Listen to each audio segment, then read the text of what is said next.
മത്തായിയുടെ സുവിശേഷം 14-ാം അധ്യായം അതിന് 29-ാമത്തെ തിരുവചനം എന്ന് അവൻ പറഞ്ഞു. പത്രോസ് പടകിൽ നിന്ന് ഇറങ്ങി യേശുവിന്റെ അടുക്കൽ ചെല്ലുവാൻ വെള്ളത്തിന്മേൽ നടന്നു. ഈ സാഹചര്യവും ഇതിന്റെ പശ്ചാത്തലവും എല്ലാം നമുക്ക് വളരെ നന്നായിട്ട് അറിയാം. കർത്താവിന്റെ പരസ്യ ശുശ്രൂഷകൾക്ക് ശേഷം പകൽ സമയത്തെ ശുശ്രൂഷകൾ കഴിഞ്ഞ് സന്ധ്യയാകുമ്പോൾ കർത്താവ് പ്രാർത്ഥനയ്ക്കായി അല്പസമയം മാറ്റിവെക്കുമ്പോൾ ശിഷ്യന്മാർ പടകിൽ കയറി കർത്താവിന് മുന്നമേ അവർ അക്കരയ്ക്ക് യാത്ര തിരിപ്പാൻ പടകിൽ യാത്ര പുറപ്പെട്ടു. എന്നാൽ ചില മണിക്കൂറുകൾ യാമങ്ങൾക്ക് ശേഷം ശിഷ്യന്മാർ ഒരു വലിയ പ്രതിസന്ധിയിലേക്ക് നീങ്ങുകയാണ്. ഇന്നുവരെ അവർ അനുഭവിക്കാത്തതും കാണാത്തതുമായിരിക്കുന്ന വലിയൊരു പ്രതിസന്ധി ആ വള്ളത്തിൽ അവർ അനുഭവിക്കുക. അവരുടെ യാത്രയെ മുടക്കുന്ന നിലകളിൽ, അവരുടെ ജീവന് തന്നെ ഹാനിയാകുന്ന നിലകളിൽ ആ യാത്രയ്ക്ക് വളരെ കോട്ടം തട്ടുവാൻ തക്കവണ്ണം ഇടയായി തോന്നും. ഇങ്ങനെ പ്രതികൂലമായിരിക്കുന്ന കാറ്റുകളും തിരകളാൽ നിറയപ്പെട്ടതായിരിക്കുന്ന ആ യാത്ര അവരുടെ പടകിനെ അല്പം പോലും മുൻപോട്ട് പോകുന്നതിന് തടസ്സമായിട്ട് സാഹചര്യങ്ങളെല്ലാം മാറ്റപ്പെട്ടു. സാഹചര്യം എന്നുള്ളത് ഈ കാലഘട്ടങ്ങളിൽ നമ്മൾ ഓരോരുത്തരും അനുഭവിക്കുന്ന വലിയൊരു പ്രതിസന്ധി തന്നെയാണ്. ഓരോ മനുഷ്യരോടും നമ്മൾ ചോദിച്ചു കഴിഞ്ഞാൽ എന്തുകൊണ്ട് ഇങ്ങനെ എന്നുള്ളതായിരിക്കുന്ന ഒരു ചോദ്യം നാം വ്യക്തികളോട് ചോദിച്ചു കഴിഞ്ഞാൽ എന്റെ സാഹചര്യം എന്നുള്ളതാണ് പലർക്കും പറയാനുള്ളത്. പലരുടെയും സാഹചര്യമാണ് പലരെ ഈ നാളുകളിൽ ദൈവത്തിൽ നിന്ന് അടുപ്പിക്കുന്നതും ദൈവത്തിൽ നിന്ന് അകറ്റുന്നതും. എന്നാൽ സാഹചര്യങ്ങൾ ഏതുമാണെങ്കിലും ഏതൊരു സാഹചര്യത്തിലും നമ്മളോട് കൂടെ ഇരിക്കുന്ന കർത്താവിനെ കുറിച്ചാണ് ഇന്ന് രാത്രിയിൽ എനിക്ക് നിങ്ങളോട് സംസാരിക്കാനുള്ളത്. എന്നെ കേൾക്കുന്ന മാന്യ സഹോദര സഹോദരി, നിങ്ങളുടെ ജീവിതത്തിൽ മെസ്സേജ് കേട്ടുകൊണ്ടിരിക്കുന്ന സമയത്ത് തന്നെ ഒരുപക്ഷെങ്കിൽ നിങ്ങൾ വ്യത്യസ്തമായിരിക്കുന്ന ഏതെങ്കിലും ഒരു സാഹചര്യത്തിൽ കൂടെ കടന്നു പോകുന്ന വ്യക്തിയായിരിക്കാം. അതൊരുപക്ഷെങ്കിൽ സാമ്പത്തിക പ്രതിസന്ധിയായിരിക്കാം നിങ്ങളെ അലട്ടുന്നത്, ശാരീരിക ബലഹീനതകളായിരിക്കാം നിങ്ങളെ അലട്ടുന്നത്, കുടുംബ പ്രശ്നങ്ങളായിരിക്കാം, മക്കളെ ചൊല്ലിയുള്ള മക്കളെ ഓർത്തുള്ള ഭാരമായിരിക്കാം. വിവിധ തരത്തിലുള്ളതായിരിക്കുന്ന പ്രതിസന്ധികളാണ് ഇന്ന് മനുഷ്യ സമൂഹം അനുഭവിച്ചുകൊണ്ടിരിക്കുന്നത്. അപ്പോ മനുഷ്യരനുഭവിക്കുന്ന ഈ വിവിധ തരത്തിലുള്ള സാഹചര്യങ്ങളുടെ നടുവിൽ ദൈവത്തിന്റെ വചനത്തിനും ക്രിസ്തുവിനുമുള്ള പ്രാധാന്യം വളരെ വലുതാണ്. യേശുക്രിസ്തുവിന്റെ തിരുവചനം മനുഷ്യന്റെ ഏതൊരു ജീവിത സാഹചര്യങ്ങളുടെ നടുവിലും അവരെ രക്ഷിപ്പാനും അവരെ വിടുവിപ്പാനും കഴിയുന്ന ദൈവത്തിന്റെ വചനമാണ്. ഇന്ന് പലപ്പോഴും നമുക്ക് സാഹചര്യങ്ങളുടെ സമ്മർദ്ദം മൂലം വിവിധമായ നിലകളിൽ കൂടെ കടന്നു പോകുന്നവരുണ്ട്. എന്നാൽ ഈ രാത്രിയിൽ ദൈവത്തിന്റെ വചനത്തിന്റെ വെളിച്ചത്തിൽ ഞാൻ നിങ്ങളോട് പറയുന്നു, നിങ്ങളുടെ ജീവിതത്തിൽ ഏതൊരു സാഹചര്യം ഇപ്പോൾ നിങ്ങൾ അനുഭവിക്കുന്നുവോ ആ സാഹചര്യം നിങ്ങൾ യേശുവിനോട് പറയുക. യേശുവിന് നിങ്ങളുടെ സാഹചര്യത്തെ മാറ്റുവാനും നിങ്ങളുടെ ജീവിതത്തിന്റെ അവസ്ഥകൾക്ക് മാറ്റം സംഭവിപ്പാനും കർത്താവിന് കഴിയും. ഈ മെസ്സേജ് നിങ്ങൾ വളരെ ശ്രദ്ധിക്കുക. ഇങ്ങനെ പടക് വളരെ പ്രതികൂലമായിരിക്കുന്ന ഒരു കാറ്റ് ആ പടകിന് നേരെ ആഞ്ഞടിച്ച് ഇവരുടെ യാത്ര ഒരു നിലകളിലും മുൻപോട്ട് പോകുവാൻ കഴിയാതെ വളരെ പ്രതിസന്ധിയായി നിൽക്കുമ്പോൾ ആ പ്രതിസന്ധിയുടെ സമയം രാത്രിയുടെ 4-ാം യാമമാണ്. ഏകദേശം 4 മണി സമയമെന്ന് അവിടെ കുറിച്ചിരിക്കുന്നു. ആ പ്രഭാത സമയം 4 മണി സമയം 4-ാം യാമത്തിൽ എത്തി നിൽക്കുന്ന ശിഷ്യന്മാർ സന്ധ്യയെങ്കിൽ 1-ാം യാമത്തിൽ യാത്ര പുറപ്പെട്ടതാണ്. എന്നാൽ ഇപ്പോൾ അവർ നിൽക്കുന്നത് മണിക്കൂറുകൾ കഴിഞ്ഞ് 4-ാം യാമത്തിൽ എത്തി നിൽക്കുമ്പോഴും യേശു ക്രിസ്തു അല്ലെങ്കിൽ യേശു കർത്താവ് ഇവരെ തേടി വരികയാണ്. എത്ര ദൂരത്ത് ആയിരുന്നാലും യേശുവിന് വേണ്ടവരെ യേശു എപ്പോഴും തെരഞ്ഞുകൊണ്ടിരിക്കും. ശിഷ്യന്മാർ തന്നിൽ നിന്ന് പടക് നീക്കി ദൂരങ്ങളിലേക്ക് കടന്നുപോയിട്ടും യേശു കർത്താവ് തന്റെ ശിഷ്യഗണത്തെ തേടി കടന്നു വരികയാണ്. നിങ്ങൾ യേശുവിൽ നിന്ന് ഒരുപക്ഷെങ്കിൽ അകന്നിരിക്കുന്ന ഒരു വ്യക്തിയായിരിക്കാം. യേശുവിനെ ഒരുപക്ഷെ നിങ്ങൾക്ക് പരിചയമുണ്ടാകത്തില്ല. പക്ഷേ ഇന്ന് രാത്രിയിൽ യേശു എല്ലാവരെയും സ്നേഹിക്കുന്നു. മാനവകുലത്തിന്റെ പാപത്തിന്റെ പരിഹാരം നൽകി തരുവാനാണ് യേശു കർത്താവ് താണഭൂമിയിലേക്ക് ഇറങ്ങി വന്ന് തന്റെ സ്വന്തം പ്രാണനെ കാൽവറിയുടെ മേട്ടിൽ നമുക്ക് വേണ്ടി അവസാനത്തുള്ളി രക്തം വരെയും നൽകി തന്ന് നമ്മെ രക്ഷിച്ചത്. അങ്ങനെയെങ്കിൽ നിങ്ങളുടെ കുടുംബത്തിനും നിങ്ങളുടെ തലമുറയ്ക്കും നിങ്ങളുടെ ജീവിതത്തിനും യേശുവിന് വളരെ ഉത്തരവാദിത്വമുണ്ട്. യേശു കർത്താവ് പടകിന്റെ അടിയിലേക്ക് കടന്നു വരുമ്പോൾ സ്വാഭാവികമാണ്, നേരം പുലർന്നിട്ടില്ല, ഇരുട്ട് തന്നെയുണ്ട്. ആ ഇരുട്ടിന്റെ മറയത്ത് ആരോ അവരുടെ പടകിനടുത്ത് വരുമ്പോൾ ശിഷ്യന്മാർ ഭയപ്പെട്ടത് മറ്റൊന്നുമല്ല, രാത്രിയായതുകൊണ്ടും സാഹചര്യം അതായതുകൊണ്ടും. വീണ്ടും സാഹചര്യം അവിടെ കടന്നു വരുന്നു. സാഹചര്യം അതായതുകൊണ്ടും അവർ ഭയപ്പെട്ടു. പലപ്പോഴും സാഹചര്യങ്ങളാണ് നമ്മളെ ഭയപ്പെടുത്തുന്നത്. പലപ്പോഴും സാഹചര്യങ്ങളാണ് നമ്മെ ദൈവത്തിൽ നിന്ന് അകറ്റിക്കളയുന്നത്. പലപ്പോഴും സാഹചര്യങ്ങളാണ് നമുക്ക് ദൈവത്തോട് പ്രാർത്ഥിക്കുന്നതിന് ബുദ്ധിമുട്ടുണ്ടാക്കുന്നത്. ദൈവത്തിന്റെ സ്തോത്രം. ഇന്ന് രാത്രിയിൽ നിങ്ങൾക്ക് ദൈവത്തോട് പ്രാർത്ഥിക്കുന്നതിന് സാഹചര്യം ഒരു തടസ്സമാണോ? ഈ മെസ്സേജ് കേൾക്കുന്നതിന് നിങ്ങൾക്ക് സാഹചര്യം ഒരു തടസ്സമാണോ? ദൈവത്തിന്റെ സ്തോത്രം. ഇന്ന് രാത്രിയിലെ നിങ്ങളുടെ സാഹചര്യങ്ങളെ മാറ്റി നിങ്ങൾക്ക് സമാധാനത്തോടെ വസിപ്പാൻ, സമാധാനത്തോടെ ഉറങ്ങുവാനും, സമാധാനത്തോടെ ഒരു ജീവിതം നയിക്കുന്നതിനും യേശുവിന് നിങ്ങളെ സഹായിപ്പാൻ കഴിയും. എങ്ങനെ സാഹചര്യങ്ങൾ ഇരുട്ടാണ്, സാഹചര്യങ്ങൾ ആ വ്യക്തിയെ കാണുന്നതിന് ആ ഇരുള് ഒരു തടസ്സമാണ് എങ്കിലും അവിടെ യേശുവിനെ നന്നായി മനസ്സിലാക്കിയ ഒരു ശിഷ്യൻ അവിടെയുണ്ട്. ആ ശിഷ്യന്റെ പേരാണ് പത്രോസ്. ഞാൻ ആ വചനമൊന്ന് നിങ്ങളെ വായിച്ചു കേൾപ്പിക്കുവാനായിട്ട് ആഗ്രഹിക്കുകയാണ്. രാത്രിയിലെ 4-ാം യാമത്തിൽ അവൻ കടലിന്മേൽ നടന്ന് അവരുടെ അടുക്കൽ വന്നു. അവൻ കടലിന്മേൽ നടക്കുന്നത് കണ്ടിട്ട് ശിഷ്യന്മാർ ഭ്രമിച്ച് അത് ഒരു ഭൂതം എന്ന് പറഞ്ഞ് പേടിച്ച് നിലവിളിച്ചു. ഉടനെ യേശു അവരോട്, ധൈര്യപ്പെടുവിൻ, ഞാനാകുന്നു, പേടിക്കണ്ട എന്ന് പറഞ്ഞു. അതിന് പത്രോസ്, കർത്താവേ, നീ ആകുന്നു എങ്കിൽ ഞാൻ വെള്ളത്തിന്മേൽ നിന്റെ അടുക്കൽ വരേണ്ടതിന് കൽപ്പിക്കണം എന്ന് പറഞ്ഞു. യേശു ആണ് എന്ന് തിരിച്ചറിഞ്ഞിട്ട് പത്രോസ് അപ്പോസ്തലൻ ഉടനെ പറഞ്ഞ മറുപടിയാണ്, കർത്താവേ, നീ ആകുന്നുവെങ്കിൽ ഞാൻ നിന്നെ പോലെ തന്നെ ഈ കടലിന്റെ മേളിൽ കൂടെ, വെള്ളത്തിന്മേളിൽ കൂടെ നടന്നു വരേണ്ടതിന് നീ കൽപ്പിക്കണം. നോക്കൂ, സാഹചര്യം നോക്കിയാൽ അവിടെ അവർ ഭയപ്പെട്ടു. പക്ഷേ യേശുവാണ് ആ നിൽക്കുന്നത് എന്ന് മനസ്സിലാക്കിയപ്പോൾ സാഹചര്യത്തെയല്ല പത്രോസ് നോക്കിയത്, യേശുവിങ്കിലേക്ക് അവൻ നോക്കി. ഇന്ന് രാത്രിയിൽ ഈ മെസ്സേജ് കേൾക്കുന്ന വാത്സല്യ സഹോദരി, നിങ്ങളുടെ ജീവിതത്തിലെ സാഹചര്യത്തിലേക്ക് നിങ്ങൾ നോക്കല്ലേ. സാഹചര്യത്തിലേക്ക് നോക്കാതെ നിങ്ങൾക്ക് മുന്നിൽ നിൽക്കുന്ന യേശുവിങ്കിലേക്ക് നിങ്ങളുടെ കണ്ണ് നോടിക്കുവാൻ കഴിയുമോ? ഇന്ന് രാത്രിയിൽ യേശുവിനെ നിങ്ങളോട് സംസാരിപ്പാനുണ്ട്. യേശുവിനോട് നിന്നോട് ചേർന്ന് നടക്കുവാൻ താല്പര്യമുണ്ട്. യേശു നിന്നോട് എന്തൊക്കെയോ സംസാരിപ്പാൻ ആഗ്രഹിക്കുന്നുണ്ട്. അങ്ങനെയെങ്കിൽ സാഹചര്യത്തെ ഒന്ന് വിട്ടേച്ച് അല്പസമയം കർത്താവിനോട് കൂടെ ഒന്ന് നടക്കുന്നതിന്, കർത്താവിനോടൊന്ന് സംസാരിക്കുന്നതിന് ആർ യു റെഡി? ഇന്ന് രാത്രിയിൽ ദൈവത്തിന്റെ വചനം നമ്മളോട് സംസാരിച്ചു കൊണ്ടിരിക്കുമ്പോൾ തന്നെ ഞാൻ മനസ്സിലാക്കുന്നു, ചില ഹൃദയങ്ങളോട് ദൈവത്തിന്റെ പരിശുദ്ധാത്മാവ് വളരെ വ്യക്തമായിട്ട് തന്നെ സംസാരിക്കുന്നു. നിങ്ങളുടെ ഹൃദയത്തെ നിങ്ങൾ ദൈവകരങ്ങളിലേക്ക് ഏൽപ്പിച്ചു കൊടുക്കുക.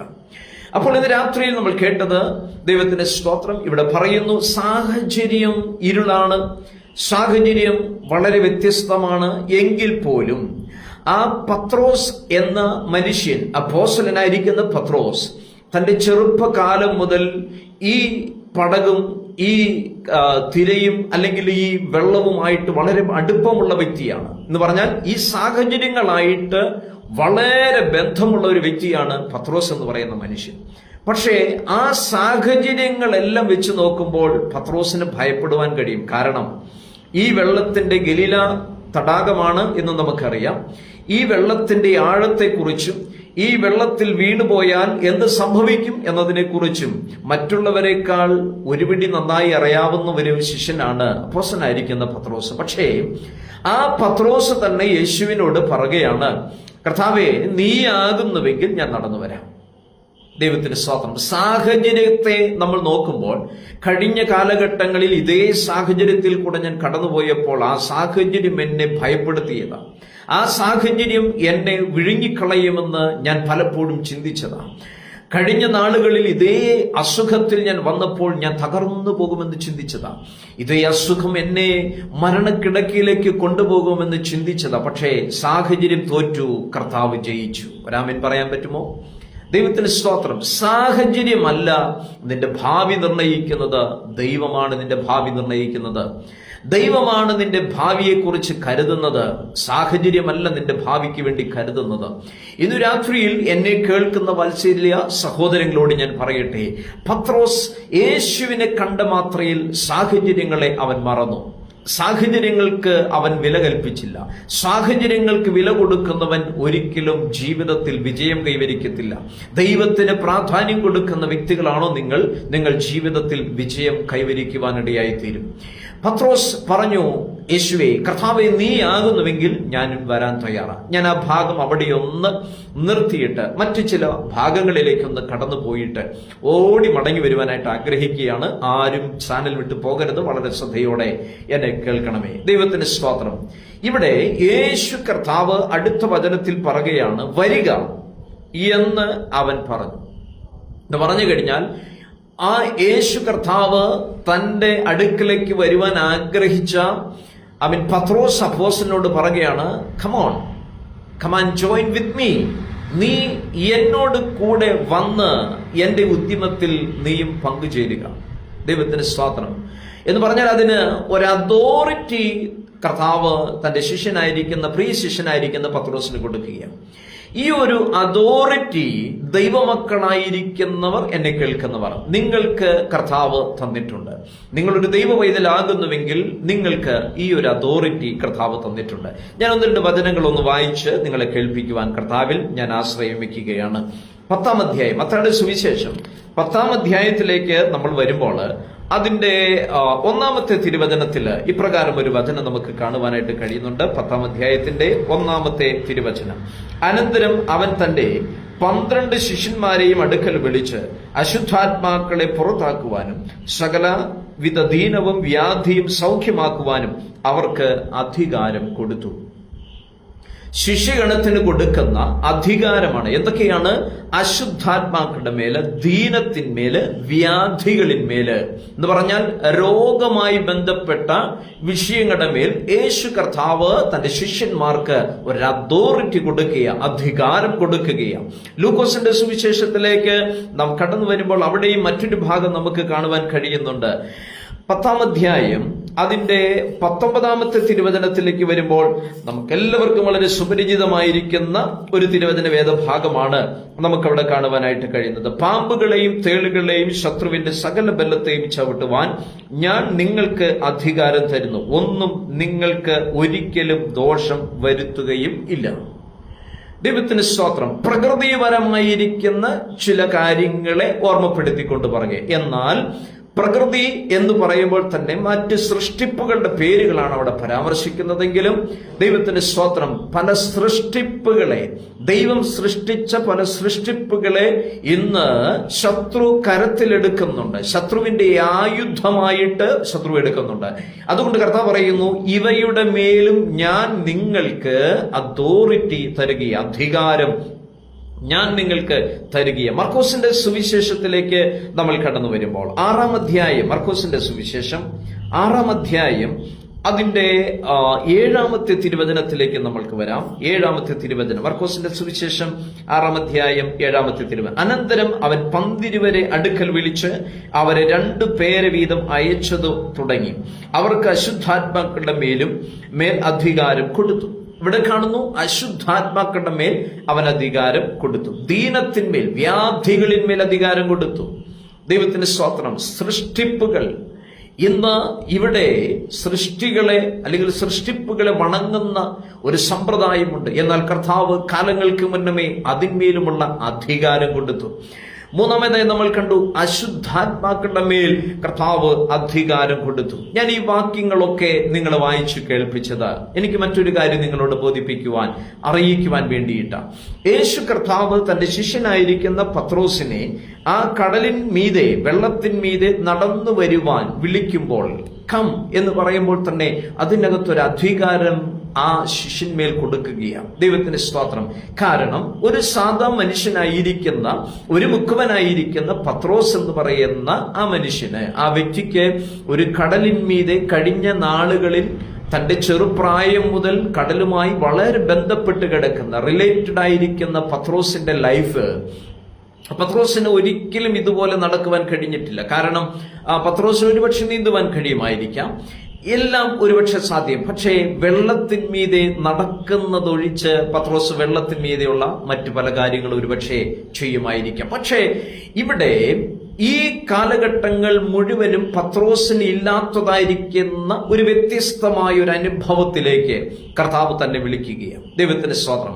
അപ്പോൾ പത്രോസിന് ഒരു പ്രത്യേകമായിരിക്കുന്ന അതോറിറ്റി, ഒരു അധികാരം കർത്താവ് തന്റെ ശിഷ്യന്മേൽ കൊടുക്കുക എന്ന് പറഞ്ഞു കഴിഞ്ഞാൽ, ഇതുവരെയും നിങ്ങൾക്ക് മാനുഷിക ബുദ്ധിയിലോ കായിക ശേഷിയിലോ ചെയ്തെടുക്കുവാൻ കഴിയുന്ന ഒരുപാട് കാര്യങ്ങൾ നമ്മുടെ ജീവിതത്തിൽ ഉണ്ടായിരിക്കാം. പക്ഷേ അതിൽ നിന്ന് വ്യത്യസ്തമായ ഒരു വിഷയത്തെ നിങ്ങൾക്ക് ചെയ്തെടുക്കണമെങ്കിൽ മാനുഷികമായിരിക്കുന്ന ബുദ്ധിയോ മാനുഷിക കായിക ശേഷിയോ ഒന്നും തന്നെ സാധ്യമല്ല. അതിൽ ദൈവശക്തി മാത്രമേ കഴിയത്തുള്ളൂ. ദൈവത്തിന് സ്തോത്രം. പ്രവാചകൻ അതുകൊണ്ട് പറഞ്ഞു, സൈന്യത്താലല്ല ശക്തിയാലല്ല എന്റെ ആത്മാവിനാൽ അത്രേ. ദൈവത്തിന്റെ ആത്മാവിനാൽ അല്ലാതെ നിങ്ങൾക്ക് ഒന്നും തന്നെ ചെയ്യുവാൻ കഴിയത്തില്ല. യഹൂദന്മാരെ ഭയപ്പെട്ടു നിന്ന ഒരു കാലഘട്ടം ശിഷ്യന്മാർക്കുണ്ടായിരുന്നു, പ്രത്യേകാൽ പത്രോസ് അപ്പോസ്തലനുണ്ടായിരുന്നു. എന്നാൽ തന്റെ മേൽ അഭിഷേകം വീണു കഴിഞ്ഞപ്പോൾ, തന്റെ മേൽ അധികാരം വന്നു കഴിഞ്ഞപ്പോൾ, അതേ യഹൂദന്മാരുടെ മുന്നിൽ തന്നെ നിന്നുകൊണ്ട് പത്രോസ് പറഞ്ഞു, നിങ്ങൾ ക്രൂശിച്ച നസറേയനായ യേശു. ദൈവത്തിന് സ്തോത്രം. പത്രോസിന് എവിടെ നിന്നാണ് ഈ അധികാരം കിട്ടിയത്? ഉയരത്തിലെ അധികാരമാണ് പത്രോസിന്മേൽ വ്യാപരിക്കുന്നത്. അങ്ങനെയെങ്കിൽ ഇന്ന് രാത്രിയിൽ നിങ്ങളുടെ മേലുള്ള ദീനമാകാം, രോഗമാകാം, ഏതെങ്കിലും സാമ്പത്തിക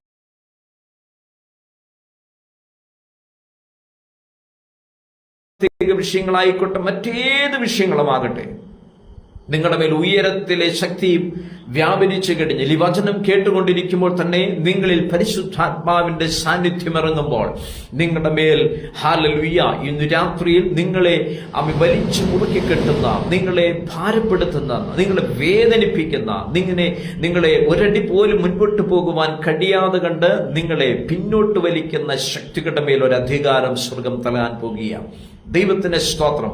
ഇന്ന് വരെ പത്രോസെ, നീ വെള്ളത്തിന്മേൽ നടന്നിട്ടില്ല. ഇതേ വെള്ളത്തിൽ നീ മീൻ പിടിച്ചിട്ടുണ്ട്, ഇതേ വെള്ളത്തിൽ നീ നീന്തിയിട്ടുണ്ട്. ഈ വെള്ളങ്ങൾ പലപ്പോഴും പത്രോസിന്മേൽ അധികാരം ചുമത്തിയ ഒരു ചരിത്രവുമുണ്ട്. മെസ്സേജിനെ ഞാൻ മറ്റൊരു ഭാഗത്തേക്ക് നിങ്ങളെ കൂട്ടിക്കൊണ്ടുപോകുകയാണ്. ഈ വെള്ളം പലവട്ടം പത്രോസ് എന്ന് പറയുന്ന ഈ മനുഷ്യനെ അധികാരത്തിൽ നിന്ന് തന്റെ ജീവിതത്തെ പോലും നശിപ്പിക്കുന്ന നിലകളിൽ പലപ്പോഴും തന്നെ പിറകോട്ട് വലിച്ചതായിരിക്കുന്ന പല സാഹചര്യങ്ങളും തന്റെ ജീവിതത്തിൽ വന്നിട്ടുണ്ട്. ഒരുപക്ഷെ താൻ മത്സ്യബന്ധനത്തിൽ ഏർപ്പെട്ടിരിക്കുന്ന സമയമാകാം, അല്ലെങ്കിൽ മറ്റേതെങ്കിലും അതിൽ യാത്ര ചെയ്യുമ്പോഴായിരിക്കാം, അല്ലെങ്കിൽ ഏതെങ്കിലും ജീവിത സാഹചര്യത്തിൽ കൂടെ പോകുമ്പോൾ സമയത്തായിരിക്കാം. ഈ വെള്ളങ്ങൾ പലപ്പോഴും തന്നെ അധികാരം പറഞ്ഞിട്ടുണ്ട്. ദൈവത്തിന് സ്തോത്രം. എന്ന് പറഞ്ഞാൽ തന്നെ ഈ വെള്ളത്തിന്റെ ആഴങ്ങളിലേക്ക് കൊണ്ടുപോകുമെന്ന് പലപ്പോഴും ഈ വെള്ളങ്ങൾ അവകാശം പറഞ്ഞിട്ടുണ്ട്. കാരണം ഒരു മനുഷ്യനെ നശിപ്പിക്കുവാൻ, ഒരു മനുഷ്യനെ ഇല്ലായ്മ ചെയ്യുവാൻ, അവന്റെ ജീവനെ അപകടത്തിലാക്കുന്നതിനും ഈ വെള്ളങ്ങൾക്ക് കഴിയും എന്നുള്ളതിൽ യാതൊരു സംശയവുമില്ല. പക്ഷേ അതേ വെള്ളത്തിന്മീതെ പത്രോസ് ഇന്ന് രാത്രിയിൽ പ്രഭാതയാമത്തിൽ നടക്കുകയാണ്. ഞാൻ പറയുന്ന വചനത്തെ ഗ്രഹിക്കുന്നവരെ ഓർത്ത് ഞാൻ ദൈവത്തെ സ്തുതിക്കുന്നു. ചിലരുടെ വ്യക്തമായി ദൈവത്തിന്റെ വചനം ഇടപെടുന്നുണ്ട് എന്ന് വിദൂരങ്ങളിൽ ഇരുന്നു കൊണ്ട് ഞാൻ ഈ വീഡിയോ ചെയ്യുമ്പോൾ ഞാൻ മനസ്സിലാക്കുന്നു. ദൈവനാമത്തിന് മഹത്വമുണ്ടാകട്ടെ.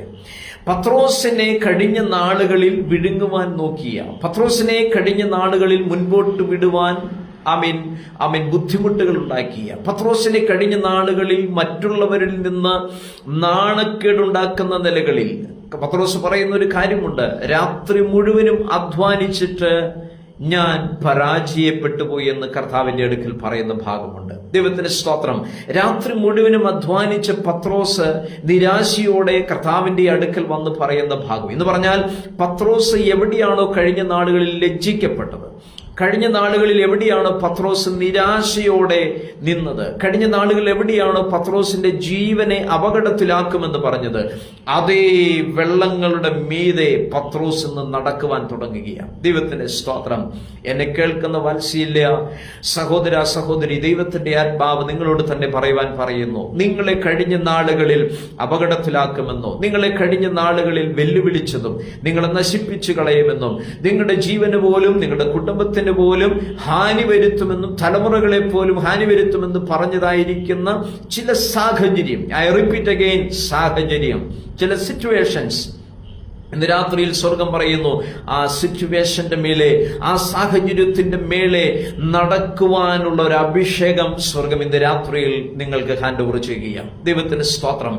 പ്രാർത്ഥനയോടെ ഈ വചനം നിങ്ങൾ ശ്രദ്ധിച്ചാലും, ദൈവത്തിന് സ്തോത്രം, നിങ്ങളെ മുക്കിക്കളയുമെന്നും നിങ്ങളെ ഇല്ലായ്മ ചെയ്യുമെന്നും നിങ്ങളുടെ ജീവന് പോലും ഹാനി വരുത്തുമെന്ന് പറഞ്ഞ അതേ സാഹചര്യത്തിന്റെ മേളിൽ നടക്കുവാനുള്ള ഒരധികാരത്തെ സ്വർഗം നിങ്ങൾക്ക് ഇന്ന് രാത്രിയിൽ ഈ വചനത്തിൽ കൂടെ, ഈ വചനം നിങ്ങളുടെ കാതുകളിൽ കൂടെ ഹൃദയത്തിന്റെ ആഴങ്ങളിലേക്ക് ഇറങ്ങുമ്പോൾ അതേ വചനത്തിൽ കൂടെ ദൈവത്തിന്റെ പരിശുദ്ധാത്മാവ് നിങ്ങളെ ശക്തിപ്പെടുത്തുകയാണ്. ദൈവനാമത്തിന് മഹത്വമുണ്ടാകട്ടെ. ദൈവത്തിന് സ്തോത്രം ചെയ്യുന്നു. പഴയ നിയമത്തിലെ അനേക തിരുവചന വേദഭാഗങ്ങൾ അതോട് ബന്ധപ്പെട്ട് എനിക്ക് നിങ്ങളെ ഓർപ്പിക്കുവാനായിട്ടുണ്ട്. ദൈവത്തിന് സ്തോത്രം. ഒരിക്കൽ യോസഫ് എന്ന് പറയുന്ന ചെറുപ്പക്കാരൻ താൻ കണ്ട സ്വപ്നം തന്റെ ഭവനത്തിനകത്ത് വിളിച്ചു പറയുമ്പോൾ, ആ സ്വപ്നം യോസഫിന് വ്യക്തമാകുന്നതിന് മുൻപേ തന്നെ സ്വപ്നം പറഞ്ഞപ്പോൾ അതിന്റെ വ്യാഖ്യാനങ്ങളെല്ലാം സഹോദരന്മാർക്കും പിതാവിനും തന്റെ കുടുംബത്തിലുള്ളവർക്ക് മനസ്സിലായി. എന്നാൽ യോസഫ് അത് മനസ്സിലാക്കി വന്നപ്പോഴത്തേക്കും താൻ പൊട്ടക്കിണറ്റിലും കാരാഗ്രഹത്തിലുമൊക്കെ എത്തിപ്പെട്ടു. ഞാൻ അങ്ങനെ ചിന്തിക്കുക. എന്നാൽ ഒരു കാര്യം ഞാൻ പറയട്ടെ, എവിടെയാണ് യോസഫെ നിന്റെ ദർശനത്തെ തള്ളിക്കളയുമെന്നും, നിന്റെ ദർശനം അത് നടക്കത്തില്ലെന്നും, നിന്റെ ദർശനം പരാജയപ്പെടുമെന്നും, നിന്നെയും നിന്റെ ദർശനത്തെയും ഇല്ലായ്മ ചെയ്യുമെന്ന് എവിടെ വെച്ചാണോ, ആരാണോ നിന്നോട് പറഞ്ഞത്, അവർ തന്നെ നിന്റെ മുൻപിൽ വന്ന് നിൽക്കുമെന്നുള്ളത് ദൈവത്തിന്റെ നിശ്ചയമായിരുന്നു. അതങ്ങനെ തന്നെ സംഭവിച്ചു. യോസഫിന്റെ ഭവനത്തിൽ നിന്നു കഴിഞ്ഞാൽ യോസഫിന്റെ ജീവിതത്തിലുള്ള ആ ദൈവം കൊടുത്ത ദർശനത്തിന്റെ നിവർത്തീകരണം, പൂർത്തീകരണം പൂവണിയുവാൻ സാധ്യമല്ല. പക്ഷേ ദൈവത്തിന് ഇത് മനസ്സിലാക്കിയപ്പോൾ അവനെ സ്വന്തം ഭവനത്തിൽ നിന്ന് പറിച്ചു നട്ടു.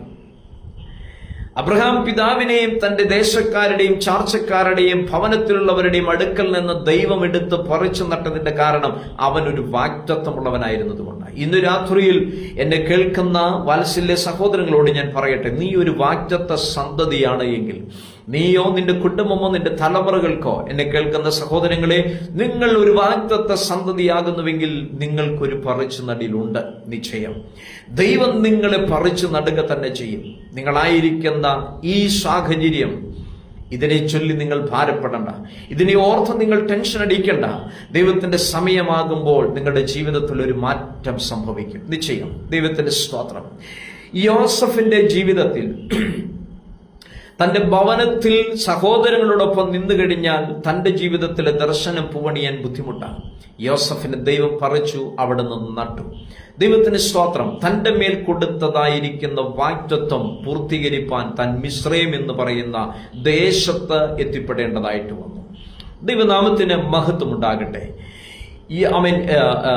മോശ എന്ന് പറയുന്ന ആ വലിയ ലീഡർ, മോശ എന്ന് പറയുന്ന ദൈവപുരുഷൻ, മോശ എന്ന് പറയുന്ന പ്രവാചകൻ, ദൈവത്തിന് സ്തോത്രം, തന്റെ മേലും ഒരധികാരം ദൈവം കൊടുത്തു. എവിടെയാണോ മോശയെ ഇല്ലായ്മ ചെയ്യുമെന്ന്, മോശയുടെ ജീവിതത്തിന് അപകടം വരുത്തുമെന്ന് എവിടെ വെച്ചാണോ പറഞ്ഞത്, അതേ ദേശത്ത്, അതേ ഭവനത്തിനകത്ത്, അതേ രാജ്യത്തിനകത്ത് മോശ എന്ന ദൈവപുരുഷനെ കൊണ്ട് ദൈവം അത്ഭുതം ചെയ്യിച്ചുവെങ്കിൽ, ഈ തിരുവചനം സത്യമായും ഇന്ന് രാത്രി നിങ്ങളോട് സംസാരിക്കുന്നത്, നിങ്ങൾ കഴിഞ്ഞ നാളുകളിൽ കടന്നുപോയി നിങ്ങളെ തകർക്കുമെന്നും വെല്ലുവിളിച്ച ദുഷ്ടശക്തികൾ, നിങ്ങൾ തകർത്ത് കളയുമെന്നും നിന്നെ പുറം ലോകം കാണിക്കത്തില്ലെന്നും പറഞ്ഞ് പത്രോസ് അപ്പോസ്തലനെ പോലെ ജയിലറയ്ക്കകത്ത് ഇട്ടുകളഞ്ഞതായിരിക്കുന്ന സാഹചര്യങ്ങൾ പോലെ ദൈവത്തിന് സ്തോത്രം, അതേ ജീവിത അനുഭവത്തിൽ കൂടെ കടന്നു പോകുമ്പോൾ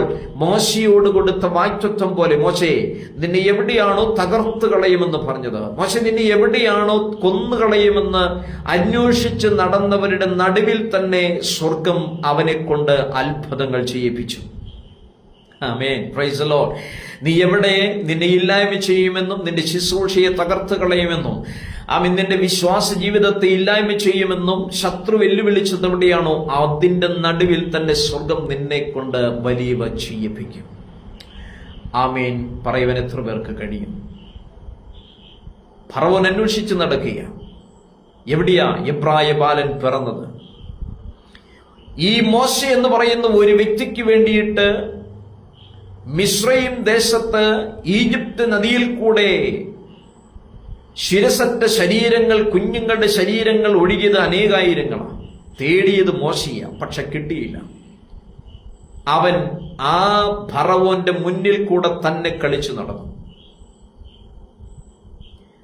ഒരിക്കൽ മോശ മറ്റൊരു വിപത്തവിടെ ചെയ്തു, പക്ഷേ അന്നും അന്വേഷിച്ചു, പക്ഷേ അന്ന് മോശയെ കിട്ടിയില്ല. പക്ഷേ ഇതേ മോശ തന്നെ ചില നാളുകൾക്ക് ശേഷം കൊട്ടാരത്തിന്റെ നടുക്കളത്തിലേക്ക് ഇറങ്ങിച്ചെന്നിട്ട് തന്റെ വടി നിലത്തിട്ടു. കൊട്ടാരത്തിലുള്ള ശകുനവാദികളെ മന്ത്രവാദികളുടെ വടികൾ കൊണ്ട് നിലത്തിട്ടുവെങ്കിലും അത്ഭുതങ്ങൾ സൃഷ്ടിച്ചത് മോശയുടെ വടിയിലൂടെയാണ്. ഇതേ രാജാവ് തന്നെയാണ് മോശയെ തേടി നടന്നത് കൊല്ലുവാൻ വേണ്ടി. പക്ഷേ അതേ രാജാവിന്റെ മുന്നിൽ ധൈര്യസമേതം അവൻ ചെന്നു നിൽക്കുമ്പോൾ മോശയോട് നമുക്കൊന്ന് രഹസ്യമായിട്ടൊന്ന് ചോദിച്ചാൽ, മോശേ നിനക്ക് എവിടെ നീ അധികാരം? എനിക്ക് ഉയരത്തിൽ നിന്നൊരു അധികാരം കിട്ടി. അവരെന്റെ കയ്യിൽ ഒരധികാരത്തിന്റെ ചെങ്കോൽ തന്നു. രാജാവേ, നിന്റെ കയ്യിലിരിക്കുന്ന ചെങ്കോൽ നിന്റെ രാജ്യത്തെ ഭരണം നടത്തുവാനുള്ളതാണെങ്കിൽ ഉയരത്തിലെ ചെങ്കോൽ അവൻ എനിക്ക് തന്നിരിക്കുന്നത് രാജാക്കന്മാരുടെ മുൻപിൽ പോലും നിന്ന് ധൈര്യസമേതം കാര്യങ്ങൾ സ്വർഗത്തിൽ ദൈവം പറയുന്നത് പറയുവാനുള്ള അധികാരത്തോടെ എന്നെ അയച്ചിരിക്കുന്നത്. ഇതേ അധികാരത്തിന്റെ ചെങ്കോലുമായിട്ട് ചെങ്കടലിന്റെ മുന്നിൽ ചെന്ന് നിൽക്കുമ്പോൾ ദൈവം ഇടപെട്ടു. മോശേ, ഇവിടെ ചെങ്കോലല്ല നീ നീട്ടേണ്ടത്, നിന്റെ കൈയെടുത്ത് നീട്ടുക. ദൈവത്തിന് സ്തോത്രം.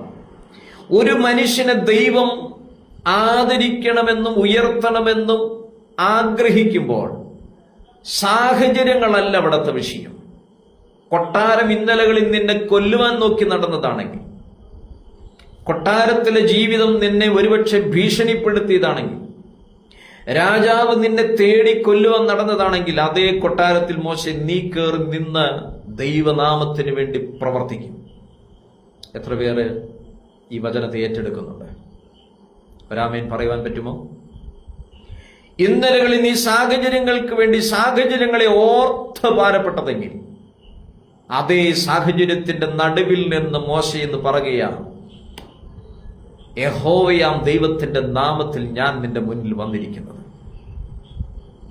നീ ജനത്തെ എവിടെ കൊണ്ടുപോകുന്നു എന്ന് ചോദിച്ചപ്പോൾ യഹോവയെ ആരാധിക്കുവാനായി ഇവർക്ക് പോകുന്നു. പരിചയമില്ലെങ്കിലും ഫറവോന്റെ മുന്നിൽ മോശയുടെ വാക്കുകൾക്ക് ഒരു ഇടിമുഴക്കത്തിന്റെ ശബ്ദം പോലെയായിരുന്നു. അവൻ അനുസരിച്ചേ പറ്റും. ഫറവോൻ രാജാവ, ഫറോ കുടുംബത്തിന്റെ ആ മഹിമയും എല്ലാം പ്രതാപവും എല്ലാം വെച്ച് നോക്കുമ്പോൾ അവൻ ആരുടെയും മുന്നിൽ, ഒരു മനുഷ്യന്റെ മുന്നിൽ നിന്നു കൊടുക്കേണ്ടവനല്ല. പക്ഷേ ദൈവപുരുഷനായിരിക്കുന്ന മോശയുടെ വാക്കുകൾക്ക് മുന്നിൽ അവൻ മൗനമായി. ദൈവത്തിന് സ്തോത്രം. ഈ മോശ തന്നെ ചെങ്കടലിന്റെ വക്കിൽ വന്നു നിൽക്കുമ്പോൾ വീണ്ടും ദൈവത്തിന്റെ ശബ്ദം കേൾക്കുന്നു. നീ വടി താഴെ വയ്ക്കുക, അല്ലെങ്കിൽ വടി മാറ്റിപ്പിടിക്കുക, നിന്റെ കരമെടുത്ത് നീട്ടുക. ഞാൻ അതിവേഗം മുൻപോട്ടൊന്ന് കടന്നു പോകട്ടെ.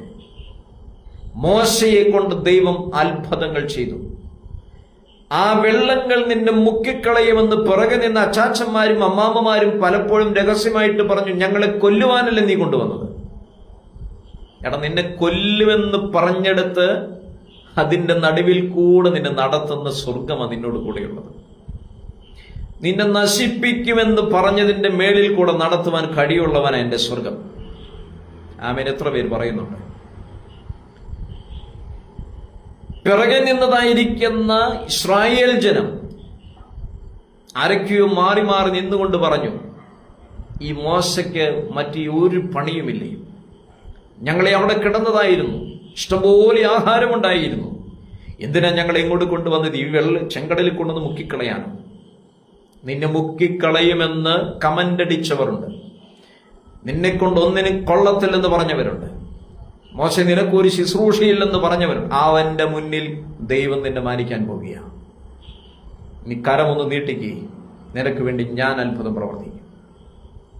ഇന്ന് വരെ സംഭവിക്കാത്തത് മോശ പറഞ്ഞു, ഇന്ന് വരെ നിങ്ങൾ കാണാത്തൊരു അത്ഭുതം കാണാൻ പോവുകയാണ്.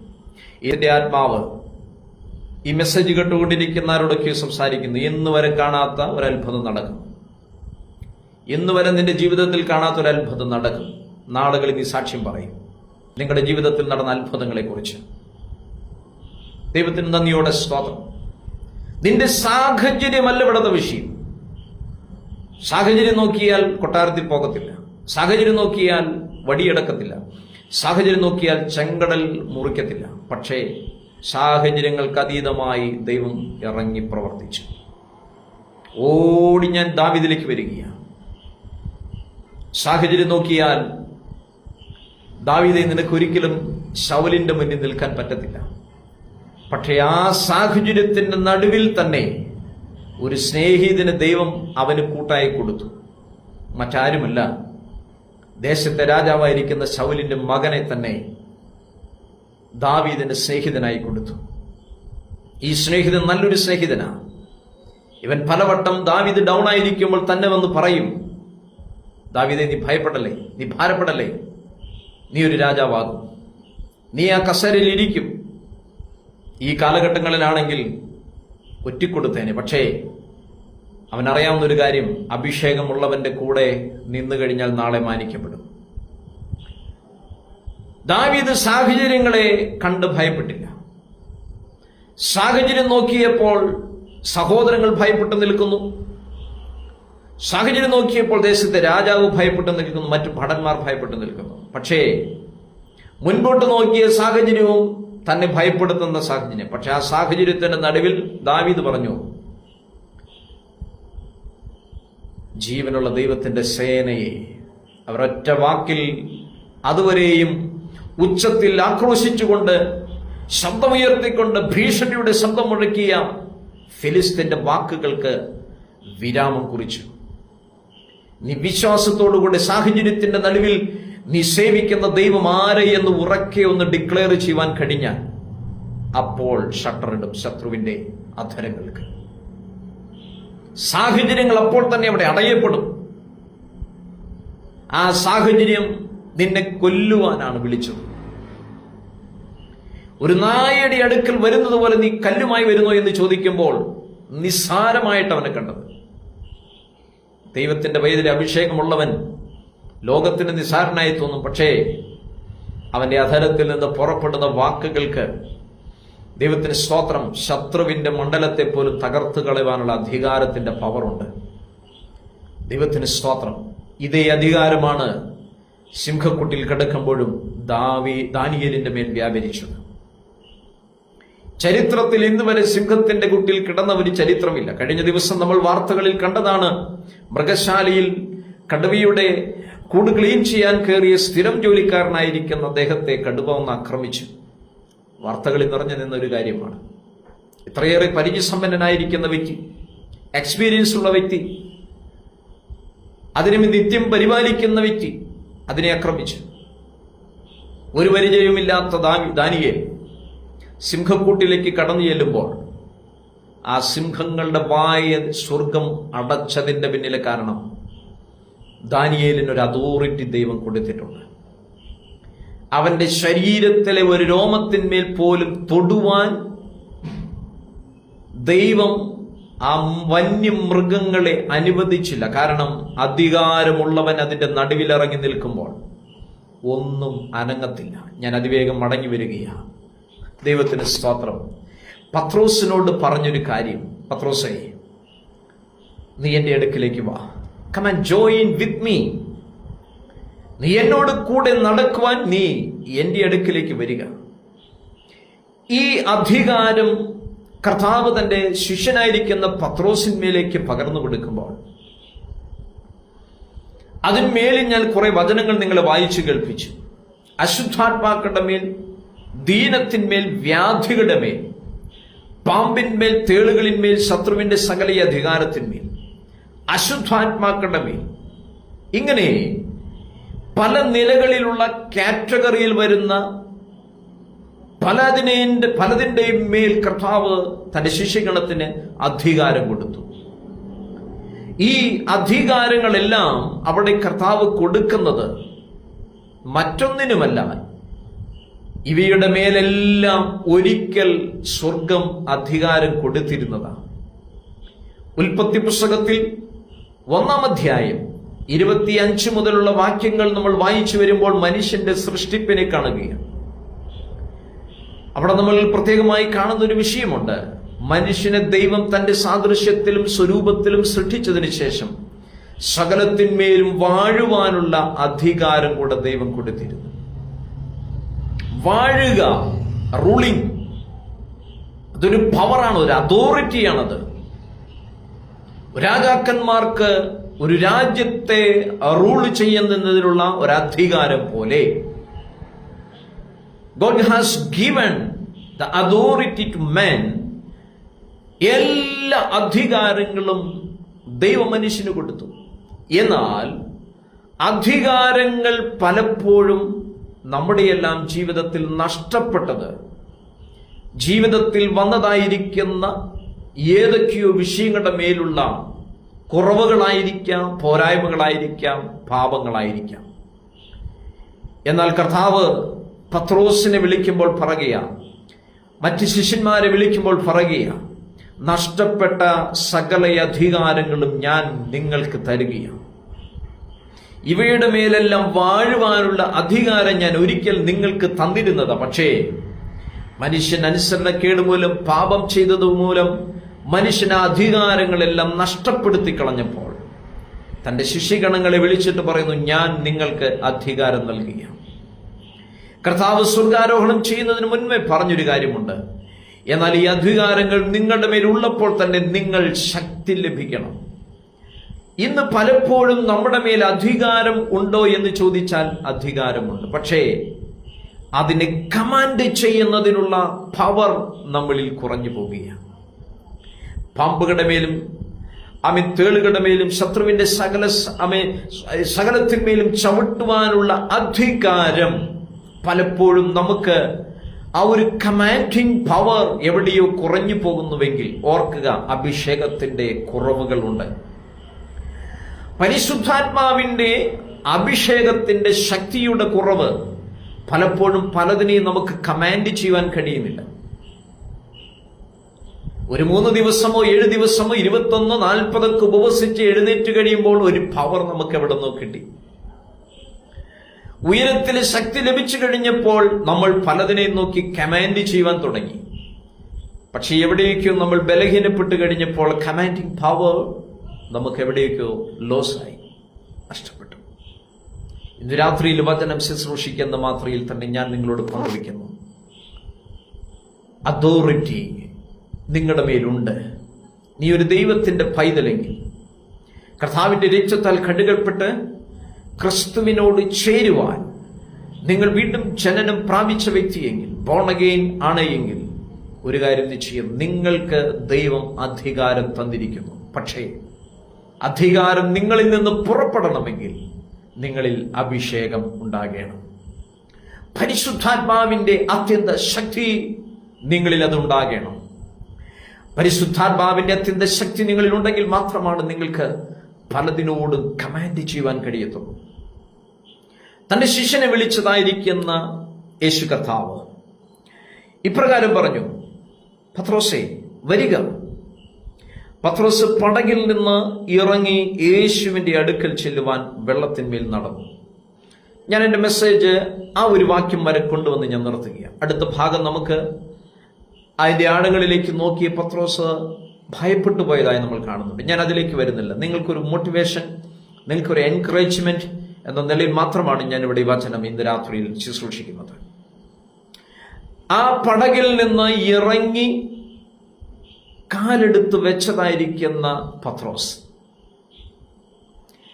ഇന്ന് വരെ ഈ കടലിന്റെ മേളിൽ നിന്ന് നടക്കണമെന്ന് പലവട്ടം ഒന്ന് ആഗ്രഹിച്ചിട്ടുണ്ട് പത്രോസ്. പക്ഷേ ഇന്ന് വരെ സാധിച്ചില്ല.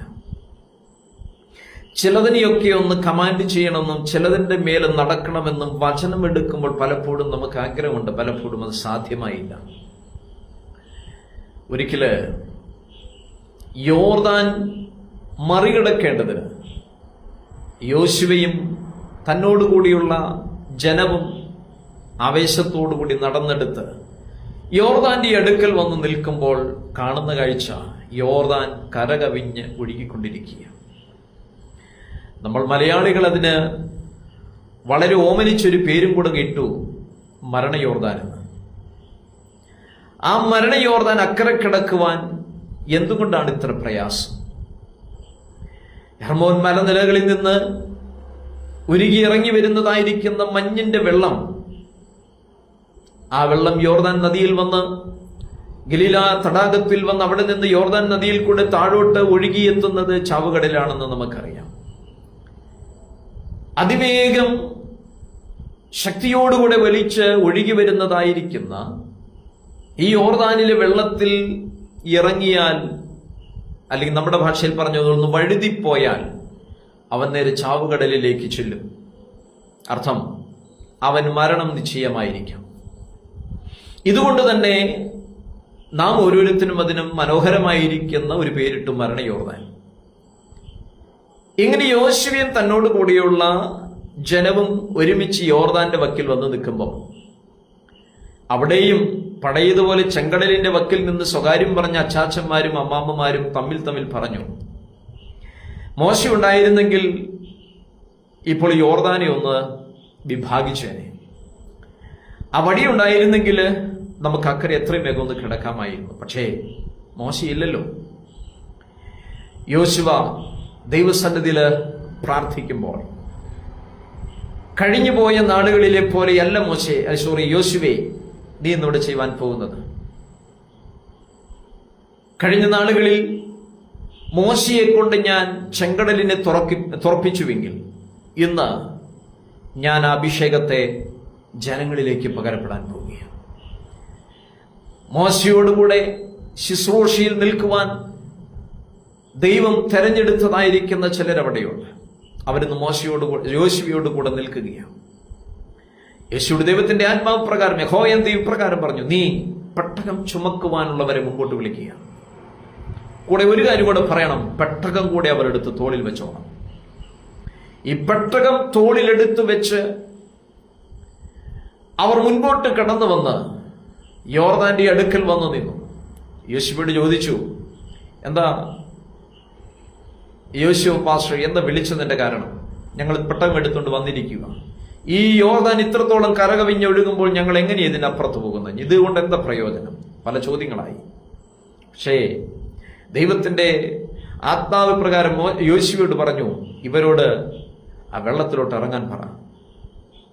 മുൻപേ നിന്നവൻ മടിച്ച് അതിന്റെ അടുക്കലോട്ട് വന്നു. കാരണം കുത്തലിച്ചൊഴുകുന്നതായിരിക്കുന്ന നിറഞ്ഞ് കവിഞ്ഞ് കരകവിഞ്ഞൊഴുകുന്ന യോർദാൻ പലതിനെയും ഒഴുക്കിക്കൊണ്ടുപോകുന്ന കൺമുന്നിൽ കണ്ടുകൊണ്ട് നിൽക്കുകയാണ്.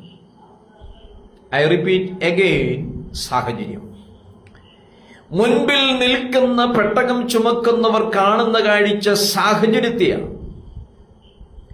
സാഹചര്യം നോക്കിയാൽ വെള്ളത്തിൽ ഇറങ്ങാൻ പറ്റത്തില്ല. സാഹചര്യം നോക്കിയാൽ യോർദാൻ കരകവിഞ്ഞൊഴുകിയ കലങ്ങി മറിഞ്ഞൊഴുകിക്കൊണ്ടിരിക്കുക. യോർദാന്റെ ഇരു കരകളിലും ഉള്ളതായിരിക്കുന്ന പല വൃക്ഷത്തെയും ഫലഭൂഷ്ടമായിരിക്കുന്ന മണ്ണിൽ നട്ടുവളർത്തിയതായിരിക്കുന്ന പല കൃഷിയെയും യോർദാൻ ഒഴുക്കിക്കൊണ്ടുപോവുകയാണ്. പക്ഷേ യോശുവ ഇപ്രകാരം പുരോഹിതന്മാരോട് പറഞ്ഞു, നിങ്ങൾ തന്നെ പെട്ടകമെടുത്ത് വെള്ളത്തിലേക്ക് ഇറങ്ങണം. ഇതാണ് ദൈവത്തിന്റെ ആലോചന. പുതിയ നിയമ ശുശ്രൂഷകന്മാരെ, കഴിഞ്ഞ കാലഘട്ടങ്ങളിൽ ചെയ്തതുപോലെയല്ല. പുതിയ നിയമ ശുശ്രൂഷയുടെ പ്രത്യേകത എന്തെന്നറിയാമോ? ആ അഭിഷേകമുള്ളവൻ പെട്ടകം ചുമക്കുന്നവന്റെ കാൽ സ്പർശമേറ്റു കഴിഞ്ഞാൽ കർത്താവ് തന്റെ ശിഷ്യഗണത്തോട് പറഞ്ഞത് ഇപ്രകാരമാണ്: ഞാൻ നിങ്ങൾക്ക് അധികാരം തരുന്നു. പരിശുദ്ധാത്മാവിന്റെ ശക്തി നിങ്ങളുടെ മേൽ വന്നു കഴിയുമ്പോൾ നിങ്ങൾ ശക്തി ലഭിക്കുന്നവരായിത്തീരും. പാമ്പുകളും തേളുകളും ശത്രുവിന്റെ സകല ശക്തിയും നിങ്ങളുടെ മുന്നിൽ, നിങ്ങളുടെ കാൽച്ചുവട്ടിൽ കീഴടങ്ങും. അശുദ്ധാത്മാക്കൾ നിങ്ങളുടെ മുന്നിൽ കീഴടങ്ങും. ധീരങ്ങളും വ്യാധി പിടിച്ചവരുമെല്ലാം നിങ്ങളുടെ അഭിഷേകത്തിന് മുന്നിൽ കീഴടങ്ങും.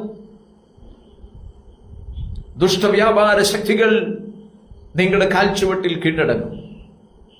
ഒരു ദേശം മുഴുവനും വാണിരുന്ന അർത്തമീസ് ദേവിയുടെ പ്രതിമ ഒരഭിഷക്തന്റെ കാൽവെപ്പോടുകൂടെ ആ പ്രതിമ മറിഞ്ഞു വീഴുവാനിടയായി തീർന്നു. മറ്റൊന്നും അവിടെ ചെയ്തില്ല. അഭിഷിക്തൻ കാൽ സ്പർശം ദേശത്ത് ചവിട്ടിയതേ ദേശത്തെ ഭരിച്ചിരുന്ന അശുദ്ധാത്മാവിന്റെ ശക്തി അവിടെ നിലംപതിച്ചു. ഞാൻ ഈ പറയുന്ന വാക്കുകൾ ഞാനിവിടെ ഇരുന്ന് അനുഭവിക്കുന്നു. വ്യക്തമായും ചിലരോട് ദൈവത്തിന്റെ ആത്മാവ് ഇടപെടുന്നുണ്ട്. യോശുവയോട് പറഞ്ഞു, ഈ ജനത്തോട് പുരോഹിതന്മാരോട് പെട്ടകവുമായി ഇറങ്ങാൻ പറ. അവർ തല്ലൊന്ന് ഭയപ്പെട്ടു. കാരണം ഇതുവരെയും ജീവിതത്തിൽ സംഭവിക്കാത്ത ഒരു പ്രതിസന്ധി, സാഹചര്യം, നിറഞ്ഞ് കവിഞ്ഞൊഴുകുന്ന, കരകവിഞ്ഞൊഴുകുന്ന യോർദാൻ സാഹചര്യം. ഇതിൽ പോയവരാരും ജീവനോടെ ഇരിപ്പില്ല. സാഹചര്യം. പിന്നിൽ നിൽക്കുന്നവർ കുത്തുവാക്കുകൾ പറയുന്നു. നിങ്ങളെക്കൊണ്ട് എന്ത് ചെയ്യുവാൻ കഴിയുമെന്ന് ചോദിക്കുന്നു. എല്ലാ സാഹചര്യത്തിന്റെ നടുവിലും പെട്ടകം ചുമന്ന മുൻപന്തിയിൽ നിൽക്കുന്ന ആ ദൈവപുരുഷൻ അദ്ദേഹത്തിന്റെ കാൽ ആ വെള്ളത്തിന്റെ വക്കിലൊന്ന് ചവിട്ടിയപ്പോൾ അതിവേഗം ഒലിച്ചു വരുന്നതായിരിക്കുന്ന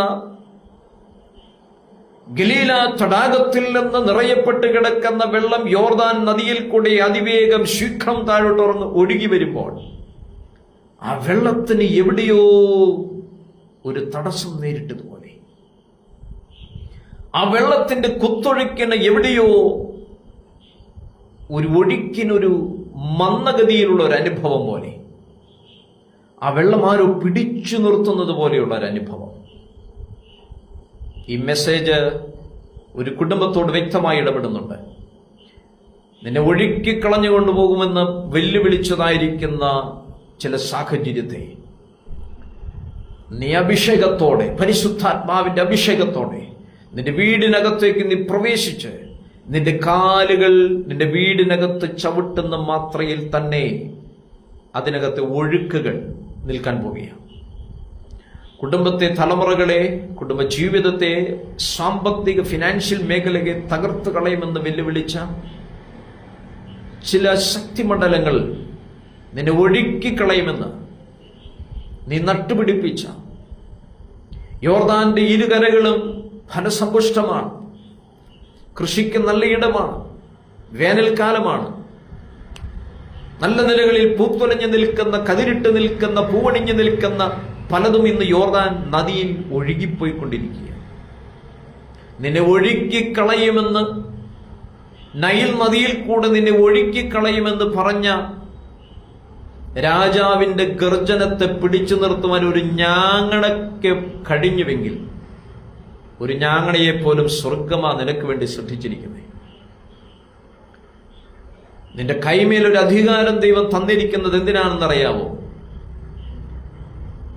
ആഴങ്ങളുള്ളതായിരിക്കുന്ന ചെങ്കടലിനെ വിഭാഗിക്കുവാനുള്ള അഭിഷേകം അതിനകത്ത് തന്നിട്ടുണ്ട്. നീ ചുമക്കുന്ന പെട്ടകത്തിന്റെ പവർ എന്താണെന്ന് നിനക്കറിയാം. നിന്റെ കാലിന്മേൽ പോലും, വിരലിന്മേൽ പോലും ആ അഭിഷേകം ചലിക്കുന്നുണ്ട്. നീ പ്രാർത്ഥിച്ച് ആ കിളിവാതിലുകൾ തുറന്നിട്ടുകൊണ്ടുള്ള നിന്റെ പ്രാർത്ഥനയില്ലേ, സ്വർഗം തുറക്കുന്ന പ്രാർത്ഥന, സ്വർഗം ചലിക്കുന്ന പ്രാർത്ഥനകൾ, അതിന്റെ പവർ എന്തെന്ന് നിനക്കറിയാമോ? മാംസം മാത്രം ഭക്ഷിച്ച് വിശപ്പടക്കിയിരുന്ന, എന്ത് കിട്ടിയാലും കടിച്ചു കീറുന്ന സ്വഭാവമുള്ള സിംഹങ്ങളുടെ ഈ അധരങ്ങളെ പൂട്ടുവാൻ തക്കവണ്ണുള്ള അതോറിറ്റിയാണ് ഞാൻ നിനക്ക് തന്നിരിക്കുന്നത്. നിന്നെ ഒഴുക്കിക്കളയുമെന്ന് പറഞ്ഞതായ ആ സാഹചര്യം ഇന്ന് രാത്രിയിൽ സ്വർഗം പറയുന്നു, അതിനെ നീ പിടിച്ചു കെട്ടണം. ഞാൻ അതിവേഗം യേശു കർത്താവിന്റെയും പത്രോസിന്റെ ഇടയ്ക്കിലേക്ക് മടങ്ങി വരികയാണ്. പത്രോസിനോട് പറഞ്ഞു, പത്രോസേ, ഇന്നലകളിൽ നീ നിരാശ പറഞ്ഞ ഈ വെള്ളങ്ങളല്ലേ, ഒരു മീൻ പോലും ഇവിടെ ഇല്ലെന്ന് പറഞ്ഞ രാത്രി മുഴുവനും നിന്നെ ഈ തടാകത്തിൽ കൂടെ നിന്നെയും നിന്റെ വള്ളത്തെയും വലപ്പിച്ചതായിരിക്കുന്ന ഈ വെള്ളമല്ലേ, പലവട്ടം ഇതിൽ ആഴങ്ങൾ നിന്നെ അവകാശം പറഞ്ഞതല്ലേ. പത്രോസിനോട് പറഞ്ഞു, പത്രോസേ, അതേ സാഹചര്യത്തിന്റെ മേളിൽ നീ നടക്ക്. ഇതേ ഒരു ഇരുളിന്റെ സമയത്ത് തന്നെയാ പത്രോസ് നിരാശ പറഞ്ഞത്. ഇരുള് നിന്നെ മൂടിക്കളയട്ടെ എന്ന് പലപ്പോഴും പറഞ്ഞപ്പോൾ ഇരുട്ട് പോലും മറവാകത്തില്ല എന്ന് സ്വർഗം ഇന്ന് രാത്രി നിന്നോട് പറയുന്നു. ഇരുട്ട് പോലും നിന്നെ മൂടിക്കളയത്തില്ല, ആഴങ്ങൾ നിന്റെ മേൽ അവകാശം പറയത്തില്ല. ദൈവത്തിന് സ്തോത്രം. പാതാളത്തിൽ കിടക്ക വിരിച്ചാൽ അവിടെയും നിന്റെ സാന്നിധ്യമുണ്ടെന്ന് സങ്കീർത്തനക്കാരൻ പറയുമ്പോൾ ഇന്ന് രാത്രിയിൽ ഒരു കാര്യം ദൈവത്തിന്റെ പൈതലോട് ഞാൻ പറയട്ടെ, നീ വിശ്വസിച്ചാൽ ദൈവത്തിന്റെ മഹത്വം കാണും. യേശുവിനോട് ചേർന്ന് നടപ്പാൻ ഇന്ന് രാത്രിയിൽ ആരൊക്കെ ആഗ്രഹിക്കുന്നുണ്ട്? യേശുവിനോട് ചേർന്ന് നടക്കുവാൻ നിങ്ങൾ എത്ര പേർ ആഗ്രഹിക്കുന്നുണ്ട്? യേശുവിന് നിങ്ങളോട് ചേർന്ന് നടപ്പാൻ ആഗ്രഹമുണ്ട്. പക്ഷേ നിങ്ങളിൽ എത്ര പേർക്ക് യേശുവിനോട് ചേർന്ന് നടപ്പാൻ ആഗ്രഹമുണ്ട്? ഈ കർത്താവ് അന്തിമരെയും നിങ്ങളോട് കൂടിയിരിക്കും. നിങ്ങളുടെ ജീവിതത്തിന്റെ ഏതൊരു സാഹചര്യം, ഞാൻ ഒന്നുകൂടെ വീണ്ടും റിപ്പീറ്റ് ചെയ്ത് പറഞ്ഞു, നിങ്ങളുടെ സാഹചര്യങ്ങൾ ഏതായിരുന്നാലും ആ സാഹചര്യത്തിന്റെ നടുവിൽ മനുഷ്യർ നിങ്ങളോട് പറയും, അയ്യോ എനിക്ക് നിന്നെ സഹായിക്കാൻ കഴിയത്തില്ല, നമ്മളെ മറന്നു കളയും. പക്ഷേ അവൻ ഒരു നാളും മറക്കാത്തവനായി, നമ്മളെ ഒരു നാളും ഉപേക്ഷിക്കാത്തവനായി, സാഹചര്യങ്ങൾ ഏതായിരുന്നാലും നിന്നെ കൈവിടാത്തവനായി നിന്നോട് കൂടിയിരിക്കുന്ന യേശു കർത്താവ് ഇനിയും നിന്റെ കുടുംബത്തിന്റെയും തലമുറയുടെയും ഉത്തരവാദിത്തങ്ങൾ അവൻ ഏറ്റെടുക്കുകയാണ്.